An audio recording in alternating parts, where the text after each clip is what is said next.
All right, well, welcome everyone to, I guess, our first open office hour. I guess it's not hours, it's just 1 hour of our volunteer clearance process or for volunteers.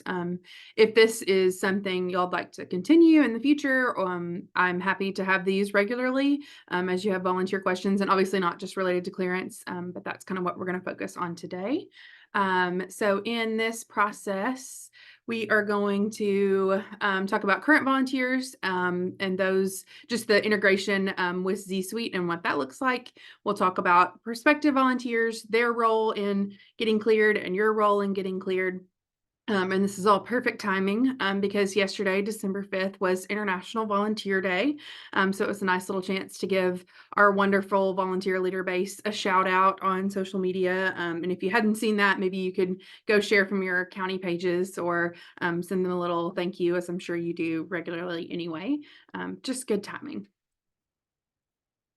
So for our current volunteers, and like I said, these are volunteers who have been a volunteer for a substantial amount of time prior to us getting ZSuite.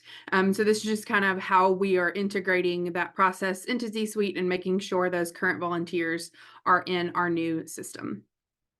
So the two biggest things that you need to do as the county office is to encourage all of your volunteers to register and to get signed up in ZSuite. There are some really cool features in there that we haven't had access to or haven't had in the past, where, regarding like their clubs and making club events and club level communication and that kind of stuff. So I think they'll find it really helpful to get in there. But getting in there gets us all their necessary information, as well as make sure we have a current signed copy of our volunteer code of conduct. And then we, in our office, between myself and mainly Lynn Wooten, are inputting background check dates, clearance dates into their ZSuite enrollment profile. And once that is done, we are, alerting the county office that that has been input. And then your office, so this is the second thing that your office is responsible for, is responsible for inputting their mandated reporter training date into their ZSuite, into their profile on ZSuite. And so the only place that mandated reporter training date is kept is in your county's civil rights folder. We do not keep it in our office anywhere. HR does not hold on to it anywhere. So that will be the only place that could be found. If missing, there are two options. You can check with the volunteer to see if they created an account with the Arkansas Mandated Reporter portal. And if they can remember all that login information and have access to that email and all, if they can get logged in and pull their training completion date and give you a copy of all of that to put into your civil rights folder, then you can take care of it that way.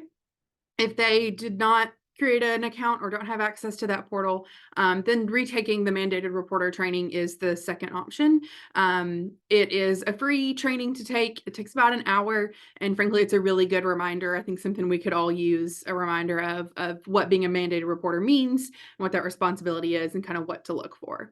And so ultimately, and you'll hear me say this several times throughout, final approval in the ZSuite system of volunteers is left up to the county office.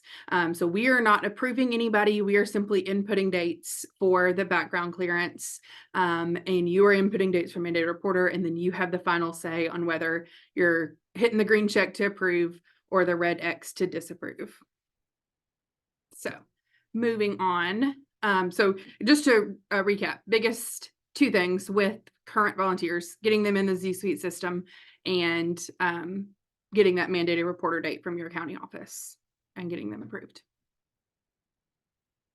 So for prospective volunteers, this clearance process hasn't changed at all. Again, this is just updates on how we are integrating it into our new enrollment and event system. So these are the responsibilities of prospective volunteers. These are the things that they have to do to become a volunteer in our organization. Again, first step, register is in ZSuite. I've had several questions about, they're a new volunteer and they haven't done the background check and the mandated reporting and all that yet. Should I go ahead and encourage them to sign up in ZSuite? And my answer is yes. Go ahead and have them in there so that once those background check dates are, we have those dates. And I'll explain here in a second how we're inputting those. But if they already have a profile, we can go ahead and put that date in. You can put their mandated reporter date in when you get that, and then they're ready to go. We're not having to kind of backtrack, hold on to those dates while they get signed up in the ZSuite system. So that being their first step is a really good place to start. And then from there, you are working on completing the volunteer screening package. So that includes the Arkansas State Police criminal background check. It includes the Central Registry child maltreatment check. And those things together cost $11, and that can be covered by the prospective volunteer. You can request that of them, or it can be covered by your county office, and that's up to your office to decide how that's handled. Fingerprinting is not required for our volunteer check. And then this question is the second one that I get a lot. I know teachers do have to do fingerprinting. They have to do the same check. I understand all of that. However, our process mandates that they have to go through our e-hire system with our HR department. And so teachers cannot just use their teacher licensure to be a background check or to be a volunteer for Arkansas 4-H. They have to kind of go through, or not kind of, they have to go through the steps that we have laid out here. They will complete the Arkansas mandated reporter training. Like I said, it's free training. It's about an hour long. Make sure they keep that training certificate with the date and all on it, and give you a copy of it so that you can put their date into ZSuite, but also remember that you have to keep a copy of that in your civil rights folder in your county office. After that, it's reviewing risk management, chaperone, protection trainings, that kind of stuff, which are all on our website under volunteer training. And then reviewing the Arkansas 4-H volunteer guidebook. And we'll talk again in a second about, any trainings that you mandate in your county office. So these are the things that the county or that the prospective volunteer has to do to become a volunteer. For prospective volunteers in the county office, once they have filled out the e-hire and the Arkansas State background check forms that are part of that volunteer screening package, they need to bring them to you, and you handle this part of it.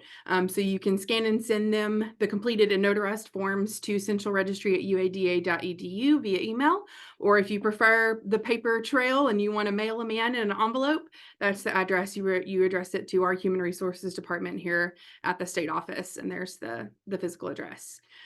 After that, you want to give 2 to 3 weeks of time for them to be cleared by the Arkansas State Police and through Central Registry.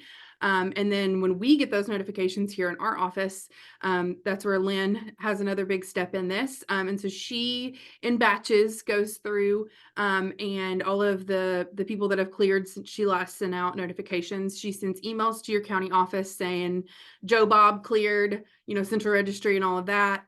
If at that point they are already signed up in ZSuite, she is checking then and inputting their date. If they are not, that's kind of where we hit a step where we're slow down this process a little bit. If they're not in ZSuite yet, she's going to put that in the email, say he's cleared, Joe Bob has cleared Central Registry in the background check, but they're not in ZSuite, so I can't put this date in. So please encourage them to get signed up. But if they are, she's going ahead and putting that date in. Once you put in the mandated reporter date, then you can go ahead and approve them, and they are a fully cleared volunteer for your county. As she sends those emails, like I said, she's putting in clearance dates, and she does them typically, Lynn, you can correct me if I'm wrong, but typically every other week, maybe once a week if we've gotten a lot, but she just kind of does them in batches. So give us, 2 weeks to a month in between sending in to Central Registry and looking out for a clearance date.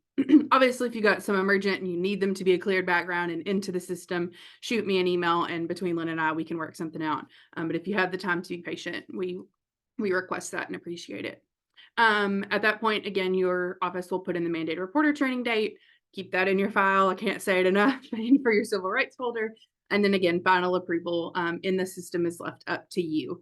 And so we are not approving anyone. We are simply inputting information. And then at that point, you're training and orienting your volunteers to your county operations. If you have some kind of something that you do with new volunteers or anything like that, that's the time to do that once they're fully cleared. So we will move on to questions, and I will stop recording so that we can have questions here for the open office hour.